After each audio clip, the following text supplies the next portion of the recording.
So both these teams kind of happy with what they've got so far, but I do think GAM's composition a little bit more cohesive than a fish out of water. They didn't really know exactly when and where they needed to go, so have to make sure that they can bounce back solidly. It's not the end of the world if they lose this best of 3, but it definitely doesn't help them with their chances of moving on to the Swiss stage. I mean, especially you kind of end up with the situation where you got or7 who will go up against the guys who knocked them out. You got Loud and mid and box. Yeah, much more cool, calm and collected here from GAM. Better start overall for sure. They are coming out on top a little bit. The pressure for GAM does feel... Oh, nice little move. I was going to say go completely on it. You mentioned it earlier.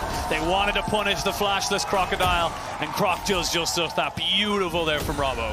TP to get down to bot side. So, true. Like, this is actually still working out relatively well for Loud, because Kiaya will be able to pick up the wave, but you just lost that last wave, and maybe you lose another plate here. Maybe you lose your life for Kiaya as well, because no flash, and here comes the dive. I mean, he's already used his ultimate just to try and clear it off. They'll get the second plate to come in here. The stun comes down. The knockup is good. He finally gets himself away. The root is decent. Can they get the damage? They can! Root picks that one up, and that is now 2-0 for Loud in this game. They get everything they wanted and a little bit more. Hey, I just said Loud aren't great at cross-mapping, but they pulled it off incredibly well. Problem is, though, Croc needs to be top. Has the ult if he can get in here. Yeah, he does indeed. The kickback is good. The Magnet Storm, but again, it's still a ksante, so he's going to be able to be just fine. He has so many dashes and flashes. Now they've used 2 different things. There's the CC buffer coming in. Pallets in a little bit of trouble. Flash comes in, trying to get himself away from it. Robbo is saying, bring more! Bring everybody! I'll take his all on! The ultimate finally comes in, and they get the execution there with the leesin Q, but it took a hell of a lot longer. Here we go, Croc looking to get caught on with a flash away. So Pallet loses ultimate, gets caught out. They're going to get him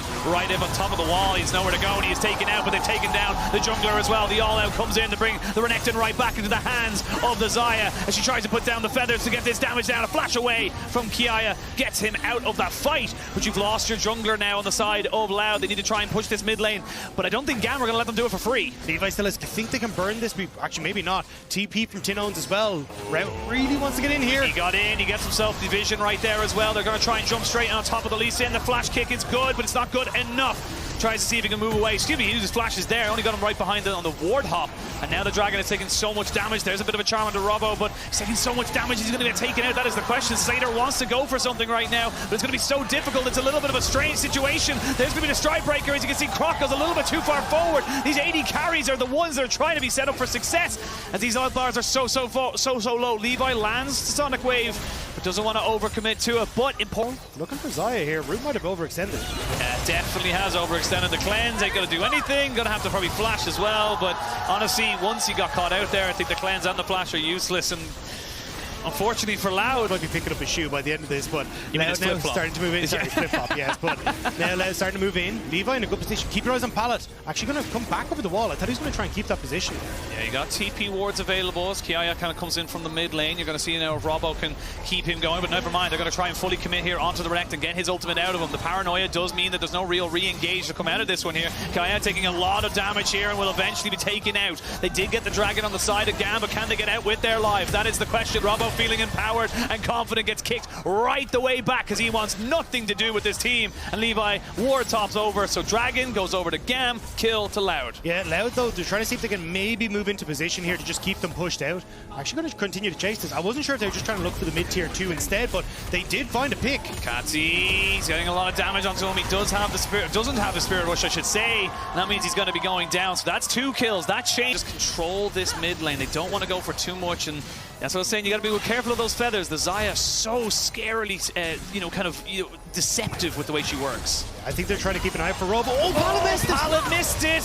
Levi has to kick away. They do get the stretching strike. That's going to force the cleanse. The charms comes down. They got Kiaya on the backside. The flanking renekton is the scariest. They look to try and get onto Root, and he is dead. Now that's 2 kills. Good shockwave, but I don't think it's going to be enough. A double kill for the top laner as they keep pushing in and more. They're looking to try and make do and make up for a first game win, and GAM looking to bounce back hard. Root thought that this was game 1. Fantastic amount of gold and just presence for GAM. Yeah, we'll see it as the replay kicks off, just how quickly Loud panic when they try and overforce things here.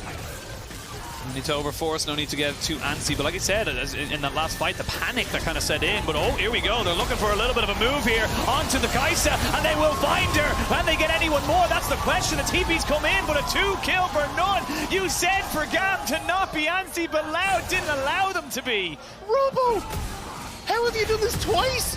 Absolutely styling on them. Getting Slayder off the back of that was so crucial. What a play from the top laner. I mean, it is the featured matchup. He is, in a lot of people's eyes, the soul of this team. And when they needed him most, he stepped up to carry. And that is a massive swing now. There it is, the featured matchup presented by Mercedes-Benz. It is going to be Kiaya versus Robo. And Robo is kind of having his way with this matchup. Catch GAM as they start to make their way in again. Like, tinowns can kind of sit and look for these plays because he knows Croc and Sales can have that immediate follow-up, but not quite finding anyone for the moment. Vision, not great for Loud in this area, which means... tinowns, he does get kicked back, but there's no charm. They're going to finally jump straight in on top of him, but now they can get everybody else down. You can see Root trying to deal with the leesin. The paranoia puts everybody into the darkness, and they can't find the carries. 2 kills, 3 kills, maybe even 4. Slayder goes down, and that's it. The Baron and Loud are right back in the game. The pick was so close to being there, but the damage was not there to follow up. And once again, just weren't able to try and play off of, hey, look, we've got this leesin, Ahri, let's try and make a quick pick. And you can see the idea. They've still got 2 barred up minions here, but Croc has been separated. Can GAM now try and remount something?